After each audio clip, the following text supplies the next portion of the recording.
परिचय। तालाब की मछलियां व अन्य जलीय जंतु मर रहे थे। ऐसा इसलिए हो रहा था क्योंकि लोग अपने घरों का कूड़ा तालाब में डालते थे। इस पाठ में हम कूड़ा, इसके स्रोत और मानव व अन्य जंतुओं पर इसके हानिकारक प्रभावों के बारे में जानेंगे। हम कूड़े की निपटान विधियों के बारे में भी जानेंगे। उद्देश्य। इस पाठ के अंत में आप निम्न करने में सक्षम होंगे: कूड़े कचरे को परिभाषित करना, अपशिष्ट के निपटान विधियों की सूची बनाना, कंपोस्टिंग यानी कूड़े कचरे से खाद बनाना, और कृमि यानी फसलों के लिए हानिकारक कीट कंपोस्टिंग को परिभाषित करना, कागज की पुनः चक्रण प्रक्रिया का वर्णन करना, प्लास्टिक अपशिष्ट के निपटान का वर्णन करना, जैव निम्ननी यानी प्राकृतिक रूप से सड़नशील यानी बायोडिग्रेडेबल, और अजैव निम्ननी यानी असड़नशील यानी नॉन बायोडिग्रेडेबल अपशिष्ट। हमारे दैनिक क्रियाकलापों के कारण विभिन्न स्रोतों से विविध प्रकार के अपशिष्ट उत्पन्न होते हैं। कूड़ा कचरा या अपशिष्ट वे चीजें होती हैं जो अनुपयोगी होती हैं। अनेक चीजों को कूड़ा कचरा माना जाता है।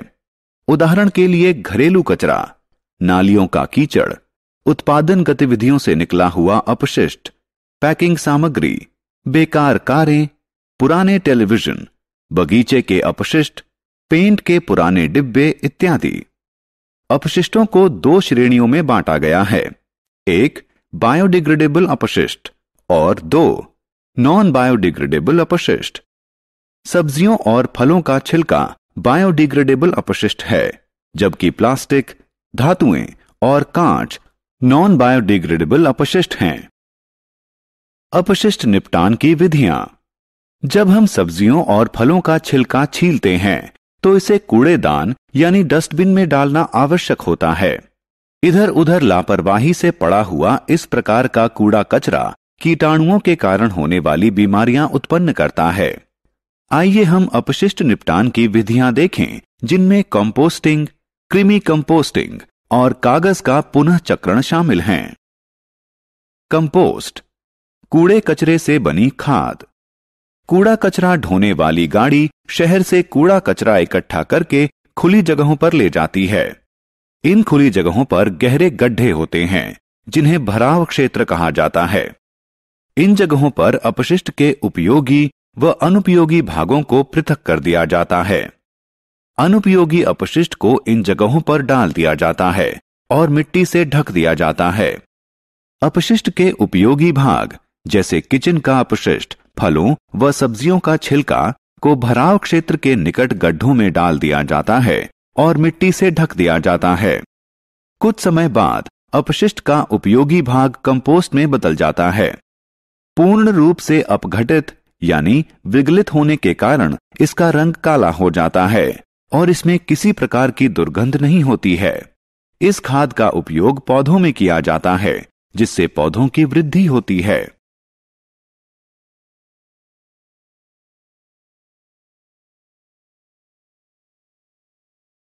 Vermi compost. छात्रों, आपने वर्षा ऋतु में केंचुए अवश्य देखे होंगे। वे किचन अपशिष्ट को कंपोस्ट में बदलते हैं। इसे कृमि खाद यानी वर्मी कंपोस्टिंग के रूप में जाना जाता है।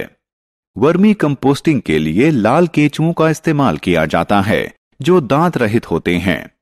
इनमें पाई जाने वाली एक विशिष्ट प्रकार की संरचना, जो पेषणी यानी गिजर्ड कहलाती है, भोजन को पीसती है। ये गर्म या ठंडी जलवायु में नहीं रह सकते हैं, इसलिए वर्मी कंपोस्ट बनाने के लिए नमी की आवश्यकता होती है। वर्मी कंपोस्टिंग से प्राप्त कंपोस्ट खाद को कृषि कार्यों में इस्तेमाल किया जाता है।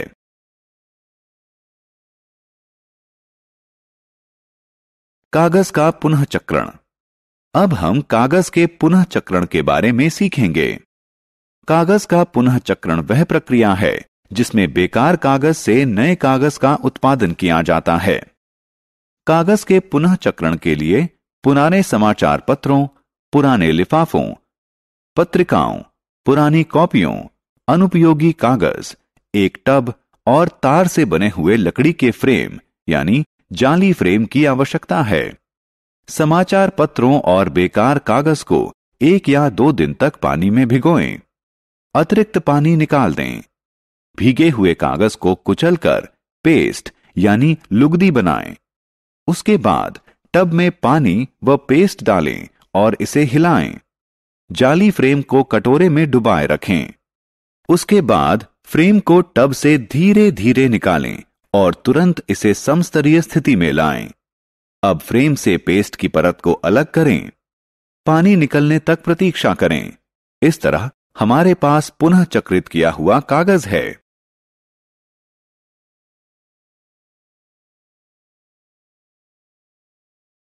अजैव निम्ननी अपशिष्ट का निपटान।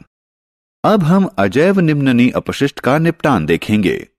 खिलौने, जूते, बैग, पेन, कंघा, टूथब्रश एवं बोतल प्लास्टिक व कांच से बने होते हैं।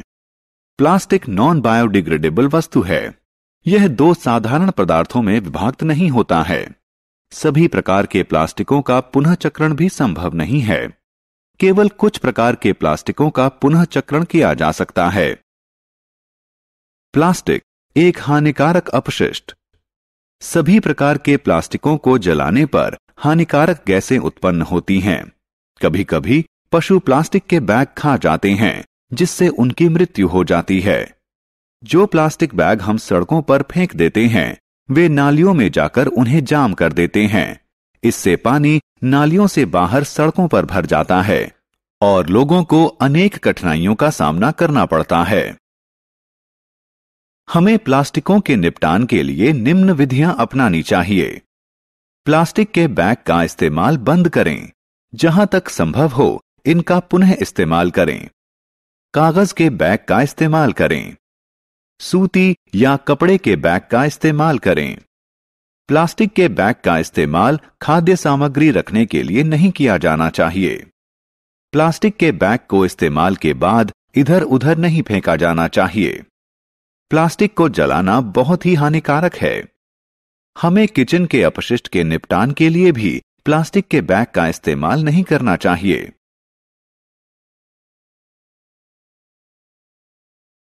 सारांश। आइए हमने जो कुछ सीखा है उसे संक्षेप में दोहराएं। कूड़ा कचरा या अपशिष्ट वे पदार्थ हैं जो अनुपयोगी होते हैं।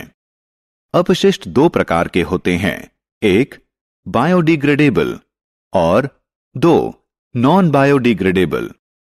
अपशिष्ट निपटान की अनेक विधियां हैं, जैसे कंपोस्टिंग, वर्मी कंपोस्टिंग, कागज का पुनः चक्रण इत्यादि।